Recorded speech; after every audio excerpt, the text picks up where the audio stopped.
Hello, hello, hello, hello. That's a antiquated reference to the Three Stooges intro. But anyways, I'm just laying here having trouble breathing. And I tried to call my brother, but my brother ain't picking up. I guess we sprung ahead an hour, so I need to change my clock from 10:12 to 11:12. According to my computer, my watch says it said something. It says it's 6:31, so it needs to spring ahead 5.5 hours. No, 4.5 hours. But anyways, I was gonna lift weights, but I'm short of breath again, and I don't know why. It's kind of a new thing where I feel like I can't get enough oxygen. Um, so I decided not to lift weights. I was gonna do something else.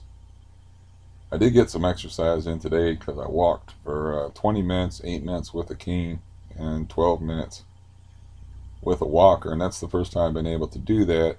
And as you may or may not know, to increase your cardiovascular health, you need to get your heart rate up for a sustained period of time for 20 minutes, 3 times a week minimum. So, but I'm trying to like exercise and walk every day, and the walking went really good. But I got to look at my leg in the mirror, and it's just real horrifying. And yeah, it's just like joint deformation. I guess a deformed joint, I guess you could say. I'll show it to you one of these times where I have ambition. But right now I'm just wanting to kill a little time, you know. Um, don't have favorable lighting in here. So I don't really want to look at myself, but I will. I'll take my glasses off so only you have to see me. But anyways, um, I couldn't get a hold of my best friend for a few days there, and I wanted to ask him about the whole home invasion search for weapons and contraband thing. But what it was is his son is like one of the leading uh, table tennis, ping pong players in the United States, and he is so he. I guess he's no longer like Olympic quality, because he's gotten older. But he makes huge dollars as a coach and as a holder of tournaments, and I guess he made between $6,000 and $8,000 off of a 2-day tournament. He has interest. He's an interesting guy himself, but he has interesting kids because he has one kid that's a herpetologist that's into reptiles. I think I might have mentioned this before, but I got a big shock because he's real straight laced. His wife is real straight laced, button down type of people, but they're real indulgent with their kids. So one of the first times I went over to his house, he had a gigantic kiddie swimming pool in the nicest room in the house, and about a 15-pound snapping turtle in this swimming pool, and the whole room was nothing but like exotic reptiles on the walls. I thought it was awesome, and lizards, tortoises from Africa, and all this stuff. Because his daughter was into reptiles, and so his son makes a living off of playing ping pong, and I mean a good living. He's also a former EMT, and his daughter makes money going around to like setting up reptile shows at schools and stuff. She used to have an alligator, but alligator got too big and too dangerous, so I think she used to bring an alligator into the classrooms and stuff, and I think they finally got rid of the snapping turtle because turtles live forever. So this turtle had gotten really large, and they never like you. Snapping turtles, you know how like it's a stereotype to say pit bulls are mean. It's not a stereotype to say that snapping turtles are mean. You don't ever get to the point where you can scratch a snapping turtle between its ears. They always want to bite you. They never like you. They want nothing to do with you. So they They are hateful, evil creatures. I'm not just saying this because I got bit on the nose by a snapping turtle and bit on the fingers 2 times by snapping turtles when I was a kid.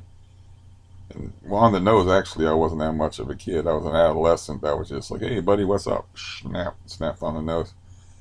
But he was like, they used to clean him up with a toilet brush, and I had no idea because I only saw them in the wild. And on the wild, they get like moss and algae on them, and they're all ugly and dark black and everything like that. Here they got like little like Indian rug type patterns on their shell. I had no idea. I had seen a billion snapping turtles in the wild as a fisherman and outdoorsman.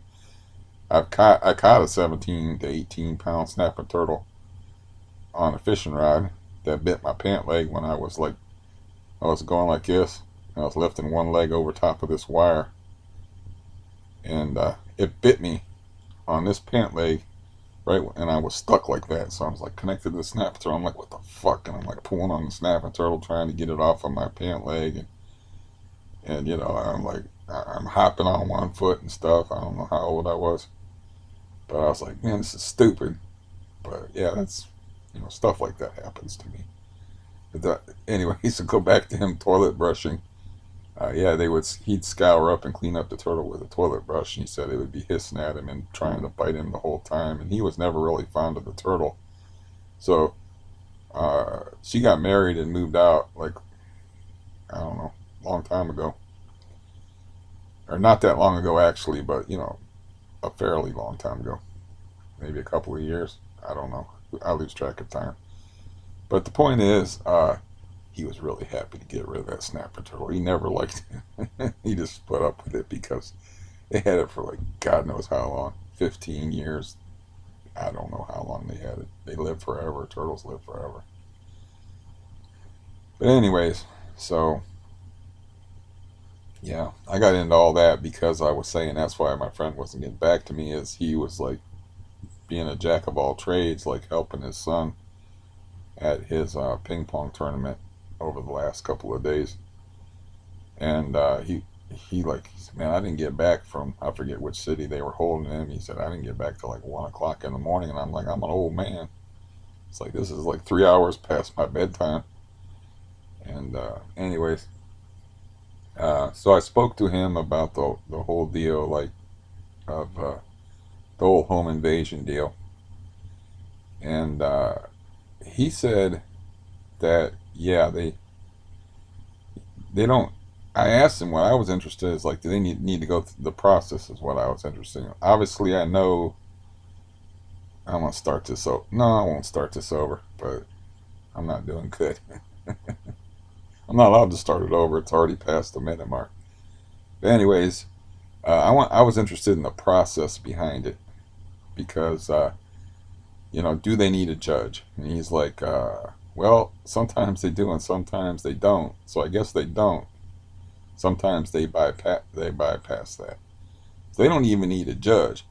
Mental health people can just go to the police and say, look, we believe this guy is a danger and is in danger of hurting himself. And the mental health people worried about liability in case I did kill myself and my family wanted to come back on him and say, like, you didn't do your job and protect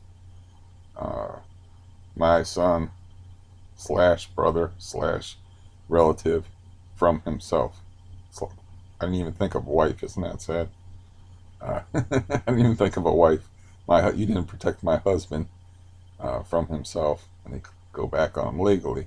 So anyways, they can go to the cops, and the cops can just come directly to your house because time is of the essence when you do this. And they can invade your house. And I asked him about how they would search, and he said, well, if it's a search for firearms and drugs, it's like, my example was, I mean, do they get in your Aunt Jemima a pancake batter to see if you got anything stashed in there? Because, I had some stuff stashed in the bottom of an oatmeal container. And he was like, yeah. Like, if it's a search for contraband and they don't have a dog, like, he didn't say the dog part, but, I talked to somebody else about it, and they were like, well, I might use a dog, but he don't really know. The cop guy, uh, my friend, knows. But yeah, he was like, sometimes they use a judge, sometimes they don't use a judge, which means they don't have to use a judge even. Because time is of the essence. There isn't time to go bother a judge and get him to sign out a warrant. They always have a dramatic scene where they're bothering a judge, and the judge are like, "The hell are you doing calling me at 10:30?" And they're like, "We need a warrant." And the judge is all pissed off and stuff. He's like, "All right, you get down here, blah blah blah, and I'll write you out your warrant or whatever." But anyways, they can bypass all that dramatics. So yeah, that could have happened. It's not going to happen, uh, or it would have happened already. But I'm not like doing. I'm not changing what I did until I get into counseling and I can answer those questions differently. Have you had any suicidal thoughts lately? Where would you put your depression on a scale of 1 to 10? Those kind of questions. And establish myself with a counselor. She should be happy. At least I like relented. She's like wanting me to have a counselor, so I can go through that charade. But yeah, this is a new thing, this shorter breath stuff, and I'm like, I don't really feel like lifting weights anyway. And I lifted weights yesterday pretty good, and yeah, I'd like to get to the point where I'm lifting weights, walking, and stretching all on the same day, but the body ain't cooperating. It was weird. I walked good, relatively speaking, best I've walked so far since I've been trying. 8 minutes with the cane even, and you know, no close calls of falling or anything like that. I just quit walking with the cane because I was like, yeah, I don't want to fall. I was like, I'm not going to wait until I get to the point where I stumble, because that's what I used to do, is wait until I was started to stumble, and then I'd put the cane down and walk with the walker. I'm like, no, I'm not even going to do that. I was pleased to be able to walk that long with a cane. But the point that I'm trying to get to in my desultory, stupid, rambling fashion is my legs didn't hurt. You know, they hurt like they normally hurt. I'm in pain right now, like pain. Like I have very few neuron left, and I just took one type pain. But I was gonna lift weights anyway, but I'm short of breath, so. But yeah, it doesn't make body don't make no sense, because I was fine, and then like I was gonna do some one-handed recreation, because I was fine. It's fucked up if you're laying in bed and I'm not really a TV movie guy. I'm kind of stuck being that now.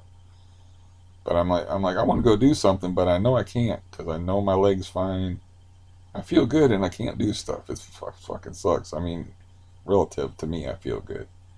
I'm like, no, I can't do anything more because I'm lucky I got that 20-minute walk in and my leg isn't killing me. Because last time I walked, it was under protest, and so I'm just laying there, and I'm like, I wish I could do this, I wish I could do that, but I can't do nothing. So might as well pound the pickle. I mean, what the fuck? But I wasn't into doing that. I was like, I had no, yeah. Let's just say I knocked, but nobody was home, and so like that's when my cop buddy called me, and I was like, good, because this isn't working out what I'm trying to do here. And I talked to him for a while, and then before I had done that, when I was laying there, that was my second option, being a one-hand wonder. My first option was my usual routine of calling my cousin in Florida, but he didn't call me back. I just left him a message, and I was like, well, if he calls back, hell with him. It's too late in the day, and he'll be too far in his cups. It won't be a good conversation anyway. So uh, I talked to my buddy for a good long while, and then my cousin calls from Florida, like at the end of that conversation. I'm like, I'm call him back, and then I was stuck on the phone for a really long time, and the conversation got weird. Um, It's funny how, like, you don't realize you heard something before if you haven't heard it, like, over and over again until afterwards. But he was telling me this sordid story involving $8 blowjobs. I don't think he'd mind me telling this, but anyways, it had nothing at all to do with him. First of all, it had nothing to. He knew he was not paying for said blowjob, and he was not offering to get payment for any blowjob. So it had nothing at all to do with him, which really pissed him off. But some guy that he knows, and I'm not gonna even explore the relationship of how he knows the guy. He's sleeping, and the guy knocks on his door all drunk and says, "This fucking crack whore bitch stole my phone." And he's like, "What the fuck are you talking about?" And she says, "He got my phone." He's like, "What the fuck does that have to do with me?" And he goes, he had some, connection to him. So he was like, "Well, that don't have nothing to do with me." He's like, "Well, why are you bothering me?" And he goes, "Look, I can call your phone for you if you want me to." So he calls the phone. He's talking to the crack whore. And the crack whore says, "Listen, that dude owes me $8 for a blowjob, so I stole his phone." And my cousin says, "Well, how about this? How about I hang up on you, call the police, and tell him that he stole your phone unless you return his fucking phone?" So she's like, "Oh, don't call the police, don't call the police." You know. So it's like 1 o'clock in the morning or whatever, and the crack whore shows up at his door, and it's like, "Okay, here's your phone, but that son of a bitch owes me $8 for that blowjob." And my cousin just wants to go to sleep because I'll tell you what, I got $3 on me. Why don't you take this $3 and get the fuck out of here before I call the police? And he slammed the door in her face, took the phone off her, and slammed the door in her face. So he's he's sleeping, minding his own business one minute. The next minute, uh, he's paying for approximately 45% of some guy he barely knows blowjob.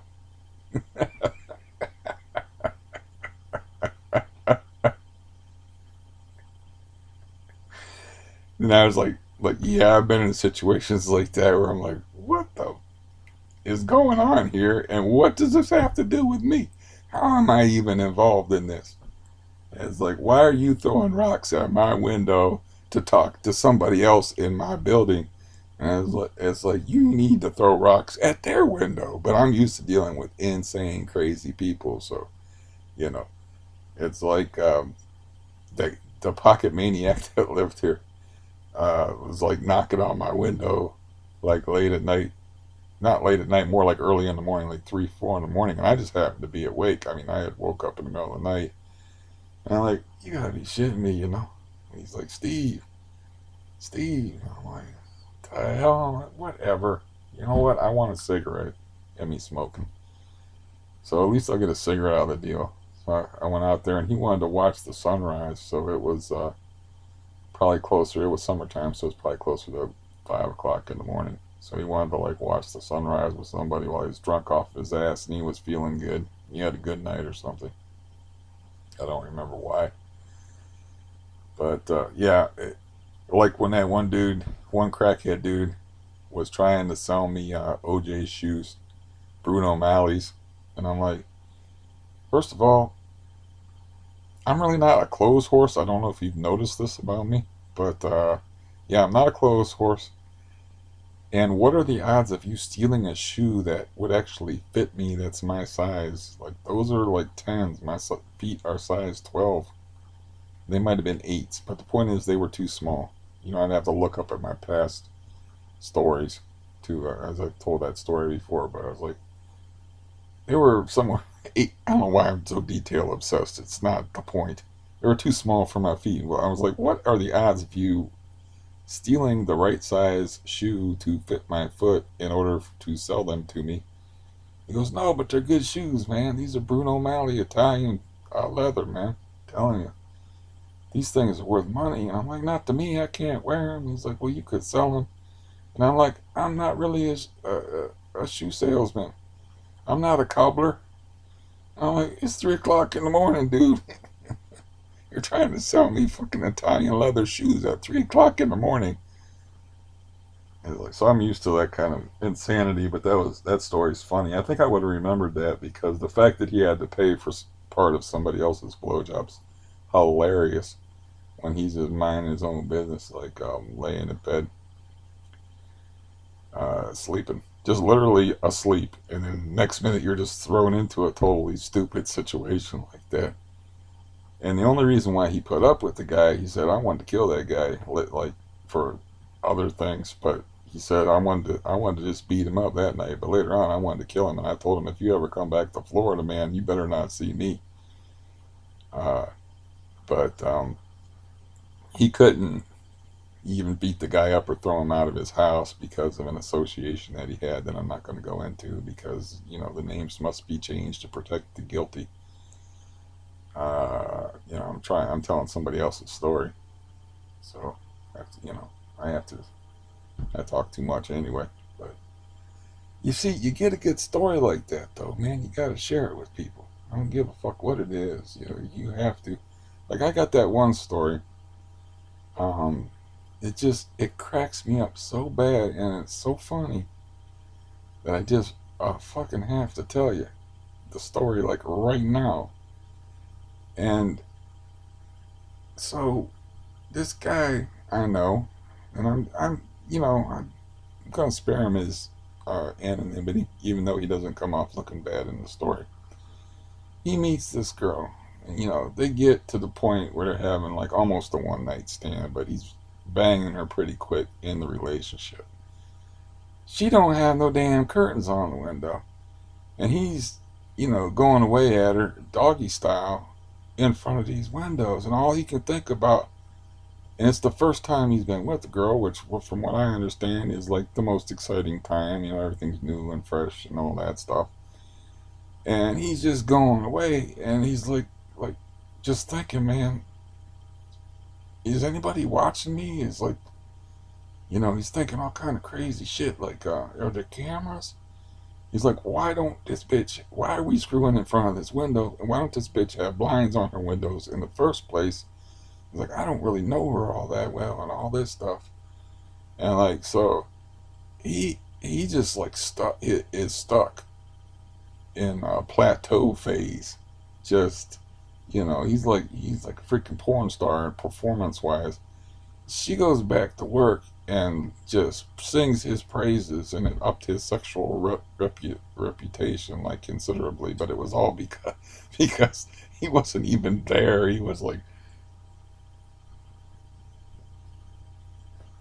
just like what, he was just he's like, I wasn't like I was high and paranoid. It's like we're like right by a window, and it's like people could maybe see in, and that's all I could think about. Are people watching me right now? He's like, what?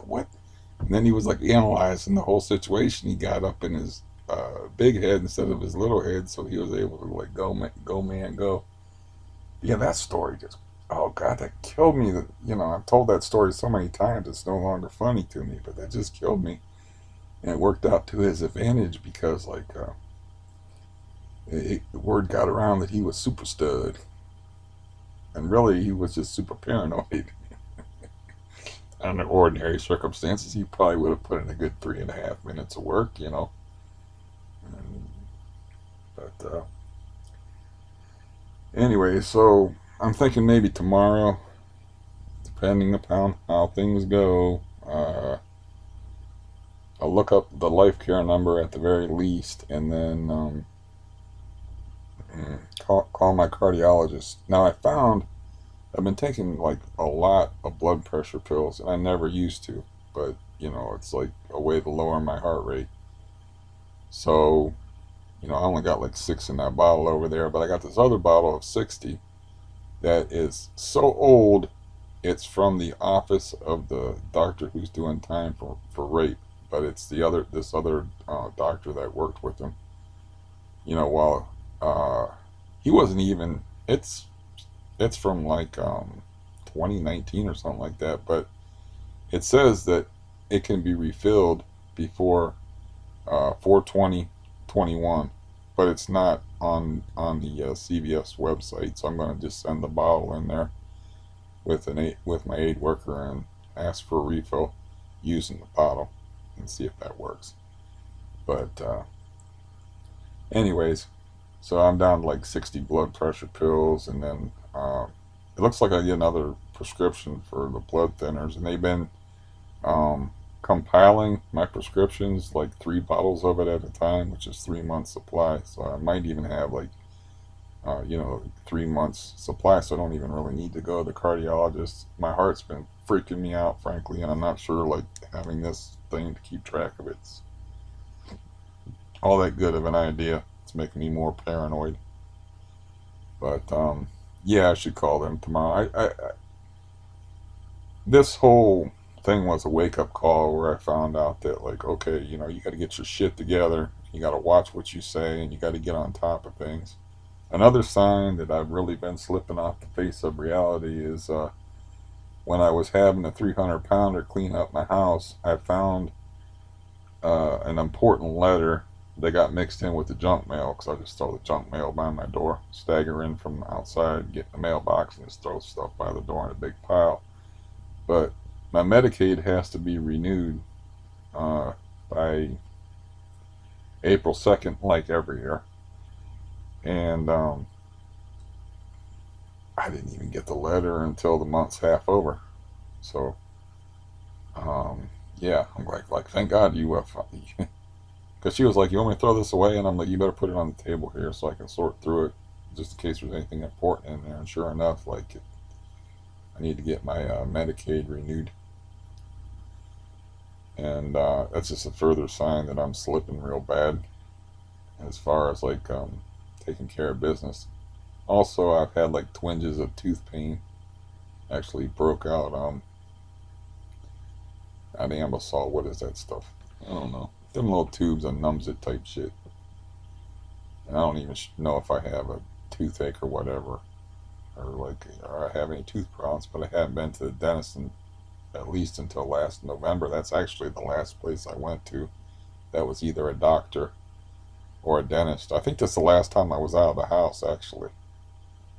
The last time I put shoes on before the other day, like November. So with my leg looking like it is, and I don't, you want to look at that thing.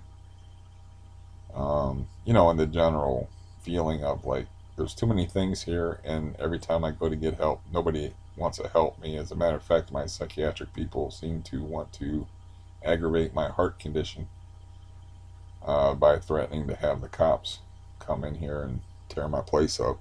I don't know if do you think they would come in with a drug sniffing dog, or they would just do a hand search, or maybe it would be a lazy man search and they would just search cabinets and stuff. But really, to do an honest to God thorough search of a place for contraband, you gotta rip the place up, because people like sew stuff up in mattresses, they tape stuff up underneath the sinks in the bathroom cabinet. They get creative about hiding places, like missing tiles in the floor, and so you really have to go through a place so it makes sense. If they just brought in a drug sniffing dog, now whether a drug sniffing dog can sniff through 2 sandwich bags with something that's just not hanging out in the open, I don't know how they are about sniffing pills. I know they're trained to smell coke and heroin. I would not know how they would get them to smell benzodiazepines or pills. Maybe they do. Maybe they can. Maybe they can get them to sniff out all kind of controlled substances. I don't know. Because there's a pretty long list of scheduled substances. I think there's still 4 scheduled classifications. And it's a damn long list, but hey, they got to spend our money doing something. Spend our tax money doing something. And training dogs to sniff out gabapentin, which is a controlled substance now. Which makes no sense at all. No sense at all. And it has no street value. It's like I had a whole shitload of it, and I was like, asking somebody that I used to know, like, yeah, can I sell this stuff? It's like I don't ever use it. How I wish for those days to come back.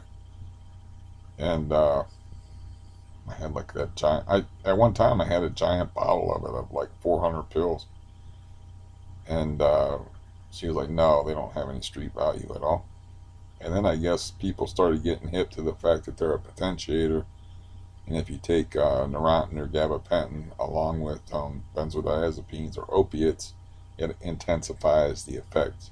You know, like taking a shot of Jack Daniels after taking an opiate intensifies the effect of both. Um, so it does the same thing for benzodiazepines, which I happen to have noticed. Um, as far as my benzo intake, I went back down to 5 milligrams a day, 2.5 doses. I went up there when I got freaked out for a few days and I felt sick and angry. And so far so good. I'm a little edgy today because my leg just started to yell at me, and then after I was stuck on the phone all that time, I dozed off. So, and now they sprang ahead, and it's later than I think. So I'm gonna have a late night tonight. I might have to lift weights just to tire myself out, and the hell with not being able to breathe or risking arrhythmia or the pain. I don't know. It's a terrible thing. To be stuck, just to be stuck in a body that don't work, and you have actually energy and ambition to do things. You know how bad I want to clean my bathroom? You know how sick that is? Good Lord, I wish I could scrub a toilet. It's so messed up. And my toilet was literally like truck stop horror. It was like worse than a truck stop, and I cleaned it, and then like but it's getting bad again. I need to clean my toilet again. I know that's supposed to be the aid worker's job and stuff, but I just would like to do it myself. I just like to be able to bend and clean, or like I used to get on my hands and knees and scrub the floor and uh, clean my refrigerator out, and can't do anything. I basically used to like stupid physical labor where I could shut my brain off and it's not complicated. I don't have to think about it. Uh, yeah, that's where I was today. I was like, well, I got a certain amount of energy and I feel pretty good. And I took a good, successful 20-minute walk and I can't do anything but jack off. This is great. And that was after I tried to call somebody first. And then I couldn't. It turned out I couldn't. I had no desire to. And like I said, then I was just stuck on the phone. And at least, uh, my very inebriated cousin told me that story. And that was made me laugh. So it did make me laugh while I was listening to it. But then I thought about it. And I'm like, it's a hell of a thing, man, to get woken up in the middle of the night to pay for part of somebody else's blowjob. Yeah. That's a pretty good deal, I think. $8 blowjob. And that's an odd number. Usually, well, it's been a while since I've been associated with crack people, but it's used to be 10 and 20. You need $20, generally speaking, to get a decent amount of rock. But sometimes you can make do with 10, or maybe she was pooling her money with other people. It's like, I got 12, well, I got 8, we can split a rock. Generally speaking, you used to need $20 to buy crack. Um, at least in Canton, back in the late '90s, early 2000s. But who knows? Maybe there's inflation involved or deflation. I don't know. But anyways, um, yeah, I'm trying to think of like what else I can do. I don't have the thing is I don't have the patience to even like I got my little manual here somewhere for this watch that right now is just like terrorizing me with its BPM, beats per minute function, which is the only thing I know how to do with it, is to take my pulse with it.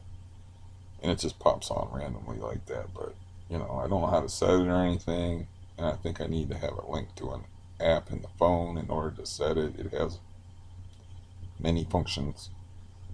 Uh, you know, but yeah, I'm gonna have to start dealing with, however ridiculously horrible my situation is, or whatever has to be done. I'm gonna have to start doing it and start making phone calls. And like I said, I'm already in the jaws of the beast. I'm already dependent on the medical community. So why put it off any longer? And as far as stretching, I'm not sure what I can do or how bad that will hurt my leg. Um, yeah, I'm not sure what I can do to help improve that, or if you can even stretch a swollen knee. It's like you can't get past the swelling to get to the ligaments, the tendons, and the muscle. You're just stretching the swelling. So I don't know. I don't know. I try not to get too resentful about it all, because it's like it's being a bad penny that sucks. It's just like they don't want you for a patient because you're just too fucked up. Like, what message does that send you? That if you're too fucked up to treat, that's when you get out your nine, or you take the 9 millimeter aspirin, or uh, off yourself some other way. Because if the medical community is giving up on you, what are you supposed to do? So I don't really understand that. Um, and I try not to be too resentful about it. And like, another thing, like, I never claimed to be all that bright, so I'm just good with words, generally speaking, and not stupid. I can honestly say I'm not stupid in general, but I do stupid things. And one of the stupid things that I did is like, okay, they're going to pull these teeth out, but I can always get implants. Well, it turns out that implants are a pain in the ass and like need adjustment all the time. Not only are they like super expensive, and I only need like two teeth, but I could like save up for and replace those two teeth that I could have saved for $2,000 for like $10,000. But I talked to people who have had that done after I made that decision, and it turns out that they need adjustment. Because what they do is they actually drill down into the bone of your jaw and connect the tooth in there. And there's no substitute for your own teeth as far as having a root. But they screw. How implants work? They screw into your jaw, and then they attach a tooth to it. They actually, you know, put in a post, I think they call it. That's why you got to have good jawbone. Can't have a deteriorated jawbone if you're going to get implants. I also thought like dentures would be no big deal, so it's just stupid decisions that I made. And I don't like blame myself completely for that, because I'm dealing with utter madness in this building, utter madness in my personal life, utter madness as far as my physical health, and it's like I got to make these life decisions, and I don't have anybody that's like has a calm, normal life to really consult about this. I guess I should talk to my friend, but and said, "Look, man, you got 2 grand that I can borrow off of you." It's like I got the money, but I don't want to bust myself out, and I want to save my teeth. But I was too prideful for that. That never occurred to me. Um, I just figured like, well, I'm going to lose the teeth anyway. I've had a history of bad teeth, so I'm going to have to get used to dentures. And then I got dentures, and I was actually kind of happy about getting dentures that seemed to fit in the dentist's office. But chewing with them is a whole other matter. It's like, to me, it was like walking in my bare feet across a bunch of stones. It's like I couldn't even chew bread, let alone anything of that you really had to chew. And people are funny about that stuff. It's like, I guess they don't like to complain, so they don't I know a lot of people that have dentures and they don't seem to complain about them very much. So I'm thinking maybe it's just me. I don't know. But anyways, another thing. Here's another interesting thing that happened. Uh, if you can call what I've been talking about interesting, that's a presumption on my part. But I talked to my landlord. I was a little bit late on it. Okay, all that noise and shit that I heard about, that I talked about in the last video, that was the cleaning woman. So when I said, please God, don't let no kids stay here, you could say I got my prayer answered if you wanted to, because that was the cleaning woman's kid, and all that noise and all that chaos wasn't people moving in. And I'm going to be politically incorrect here and say that I could tell what race they were without even seeing them, because there's a certain segment of people that are more sun friendly that are just loud. Okay, just loud. It's just a fact. I'm sorry, it's a fact. It's just a fact. There was sun friendly people that were living up there that were quieter than me, but there's another segment that's just full on loud, and I was like, that's why I was freaking out, because I've already had that with the hood people that lived up there. They used to sit out on the porch, drink malt liquor, and the first time they met me, didn't even know my name. They're like, you want to come out and smoke a blunt on the porch at 2 in the afternoon. So, but anyways, so I wanted to find out what was up with that. So the next day I texted the landlord, and I'm like, I heard a bunch of noise up there, uh, are there new tenants? And he's like, not yet. You probably heard the cleaning lady, and she might have brought her kid along. I'm like, that makes sense, because I heard water running like constantly, and all the noise would explain like moving furniture around and stuff. Then I was like, he doesn't like to give out any information because information is power, and he's a fucking sociopath. So I was like, how much to rent that place, and how about the lease? And big, huge pause, and he's gonna pretend. I mean, we're texting back and forth like boom, boom, boom. He's gonna pretend all the time, all of a sudden, that he's not there, thinking and cogitating like, how should I answer this? Why does he want to know this? Plotting and scheming, and the little, give him that little hamster in there, an espresso, get him going, and on that wheel. And I'm like, the only reason I'm asking is because I would like to rent the place out and keep it empty. And he was like, $500 and a year lease. And I'm like, well, the only problem I would have is the year lease. And he was like, well, you shouldn't. He's being, what do you call that? Patronizing. He's being patronizing, and saying, well, you shouldn't have to. I would hate for you to have to, like, pay extra money for that.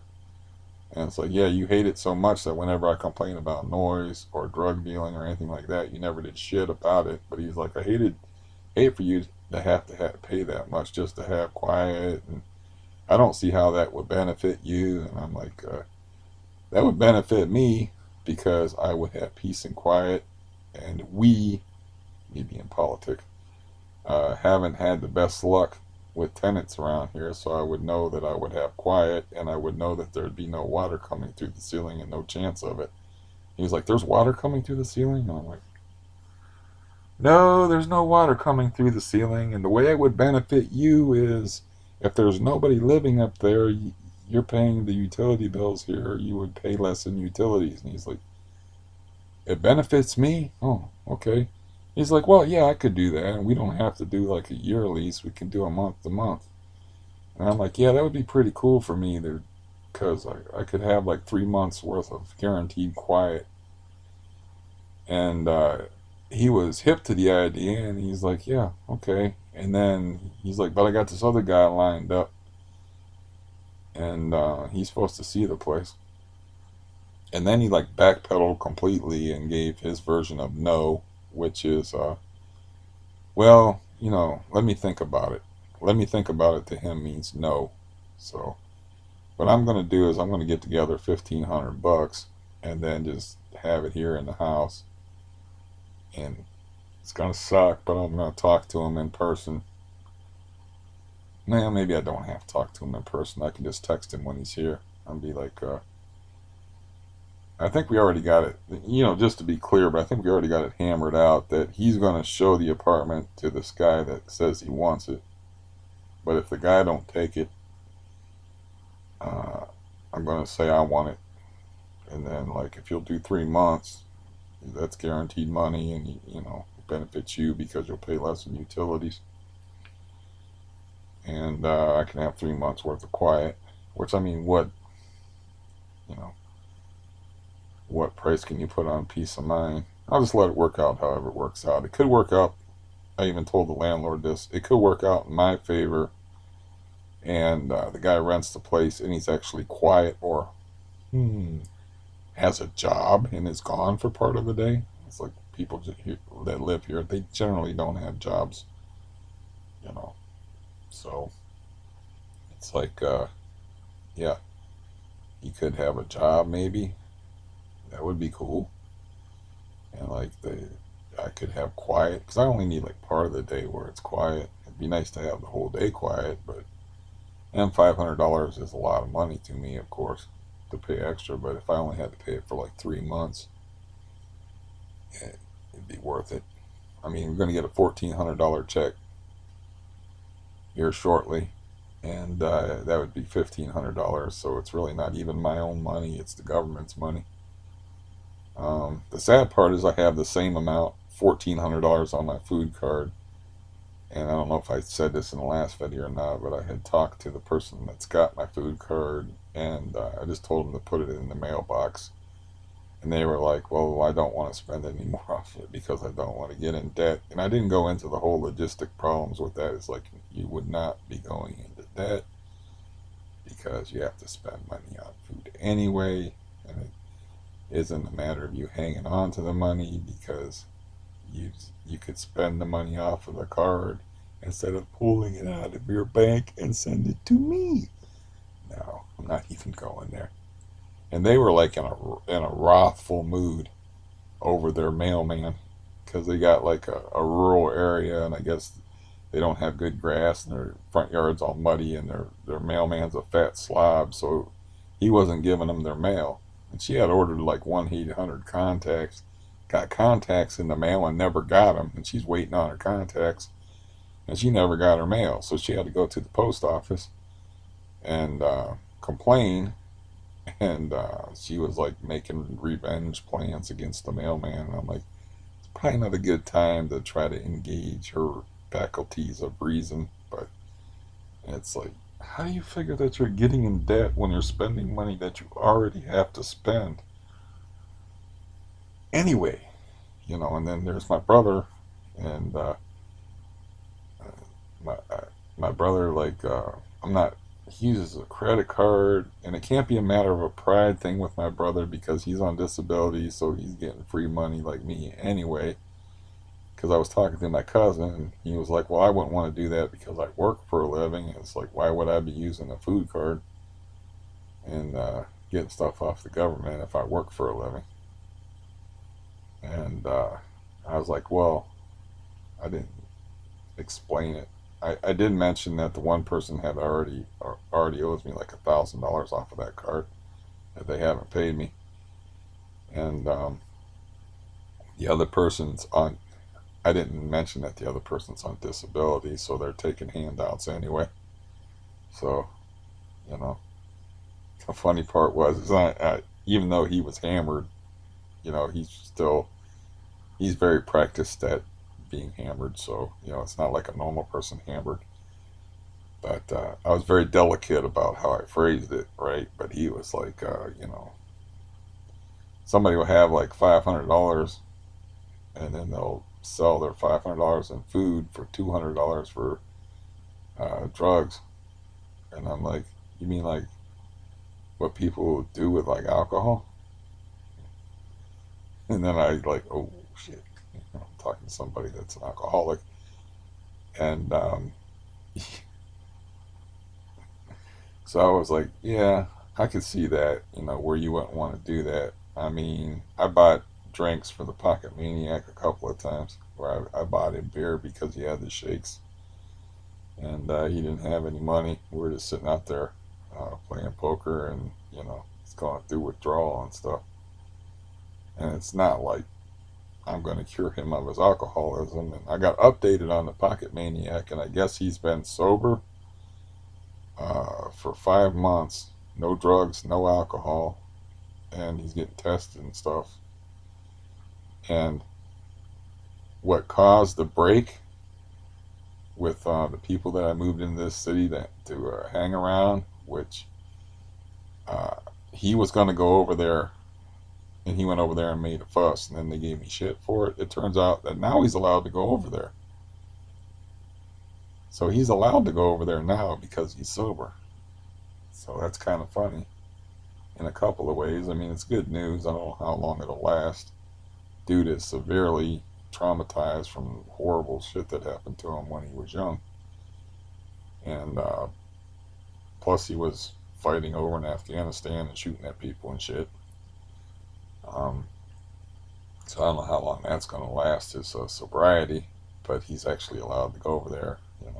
I told that story before about how he was like, I want to go over there, and I'm like, I don't think that's such a good idea, and he was all worked up and stuff, and I was like, drink some coffee and talk to me for a while, and I played counselor, and I gave him some Valium, and dude has the constitution of a horse when it comes to pills, though. I gave him some Valium and tried to get him to calm down, and he went over there and ended up punching the street in front of their house until his knuckles were bloody. And then I got a bunch of shit for it, and I'm like, look, man, I spent time with that guy. He's here 24/7. I spent time with him, and I tried to calm him down before I sent him over to your house. I could have worked him up into a frenzy and been like, yeah, those people are shitheads. They're rotten. They treat me like garbage. Kind of true. And your grandmother got me hooked on Xanax and blah, blah, blah. And he'd be like, yeah, yeah, let's go over there and burn the goddamn place down. Because as I mentioned before, he admitted to a blatant act of arson and then backpedaled and said, like, oh, I was just in the car, man. I was just with them when they threw the Molotov cocktail through the guy's window. And, I was like, dude, I'm not a cop. But I'm looking at him like, oh, yeah, I see the way you play with fire. He had like a toddler, and he was like, had a lighter and said, you like the pretty flames? And the little toddler was reaching for the fire and stuff. He was all drunk, and the mother of the child in question, and I'm kind of looking at her and looking at that, and she's like, don't do that. And I'm like, yeah. She had another one on the way that was his child too, and yeah, she was smoking on the porch with me when she was pregnant.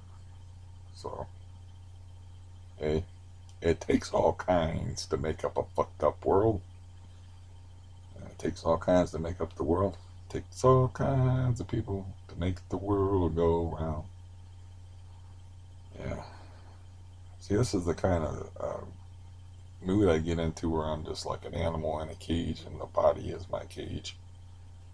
So I just like ramble incoherently about random disparate topics and try to weave them together in some kind of pattern that makes sense with varying degrees of success.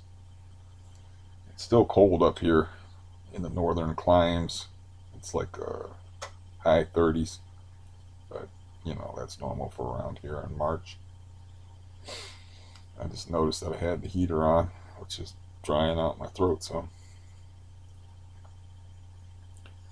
But yeah, I talked, like I said, your basic news is I talked to my friend. I found out that they don't need to talk to a judge. They do sometimes, it depends on the circumstances. They do get a judge to sign a warrant to invade people's houses, but they don't need to. And they can just talk. They can just say it's an urgent matter. And here's something that my friend pointed out is they can make shit up. They can just make shit up about you. You know, I probably shouldn't say that on here. It's probably not good for people's paranoia, but it's just a fact. You know, they don't have a transcript to the phone call I had with Bree. There's no transcript to it. She might have been recording the conversation. I mean, I'll ask, but she could just be like, yeah, I talked to this guy and I believe he's a danger to himself, and we need an intervention. So we're going to need the police to go in there and invade his house and rip up all his shit looking for things he can kill himself with.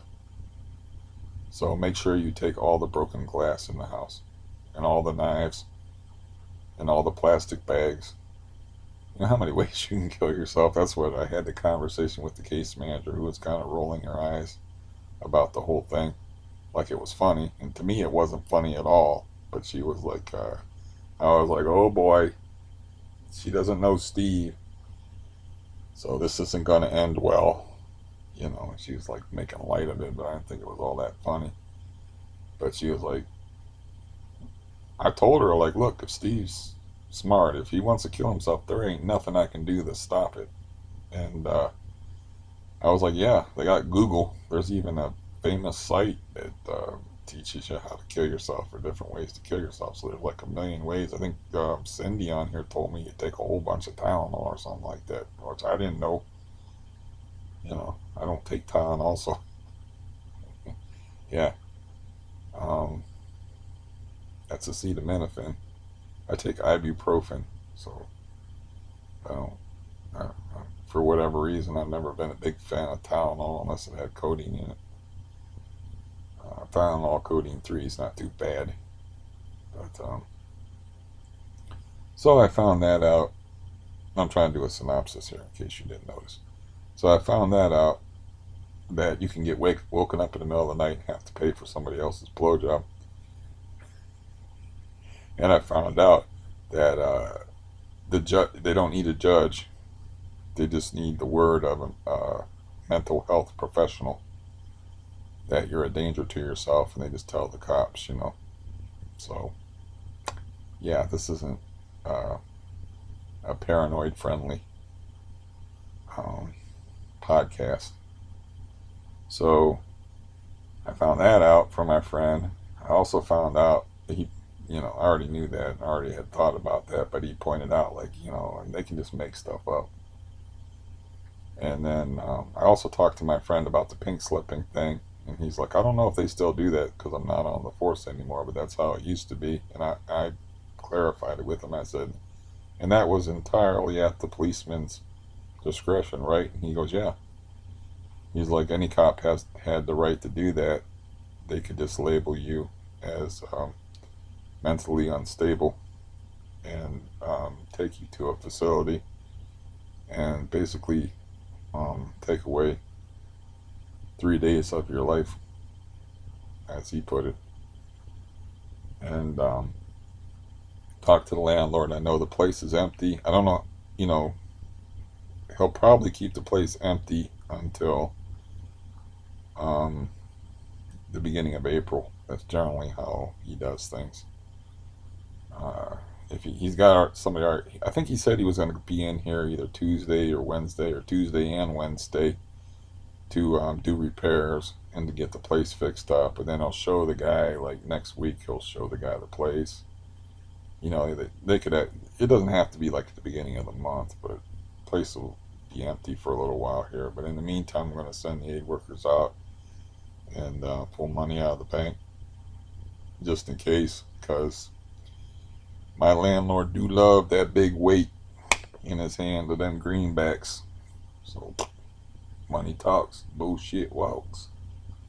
Just throw him some cash, and you know, it's free money to him.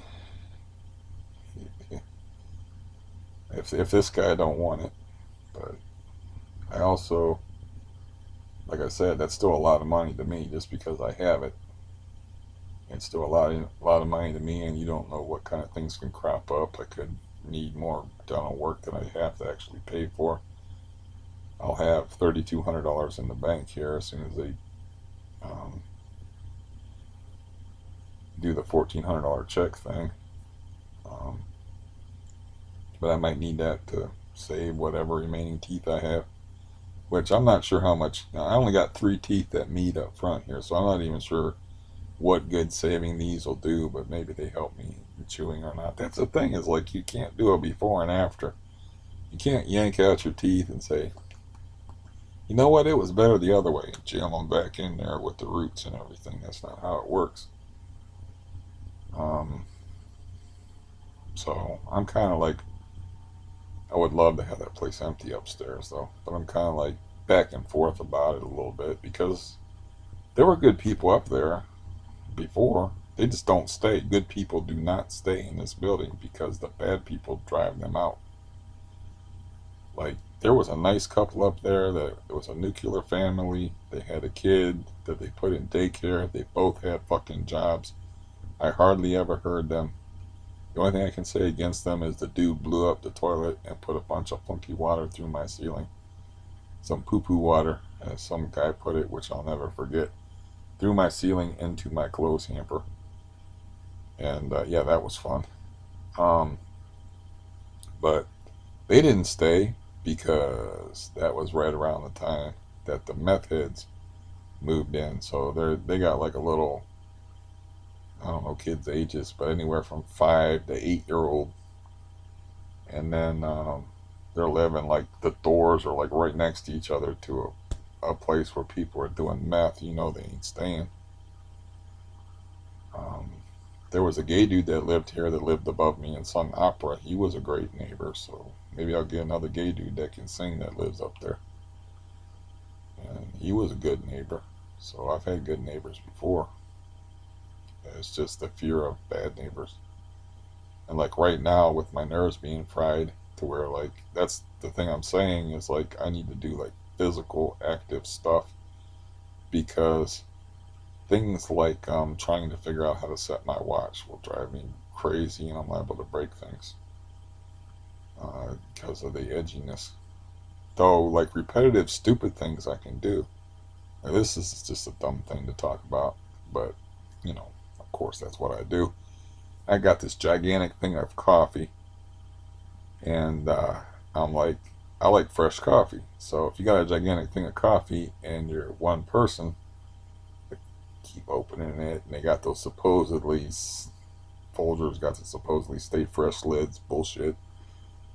So I get in bed here actually with an ice cream scoop and set this coffee thing here, and I got like a bunch of sandwich bags, and I'm double bagging 7 scoops for each bag. I had like 15 bags, but I'm like 7 scoops per bag. Seal it, double it, throw it over there. Okay, work on the next one. Like that kind of repetitive nonsense. You know, I did spill coffee on myself once, but only a little bit. But that kind of repetitive nonsense where I don't have to like fuss with something I'm not familiar with and try to figure it out, or do something tricky like play a song on a guitar or something like that. I don't mind doing that. That's actually kind of uh, soothing. You know, I used to like to string popcorn, make these ridiculously long string popcorn with threads to put around the Christmas tree.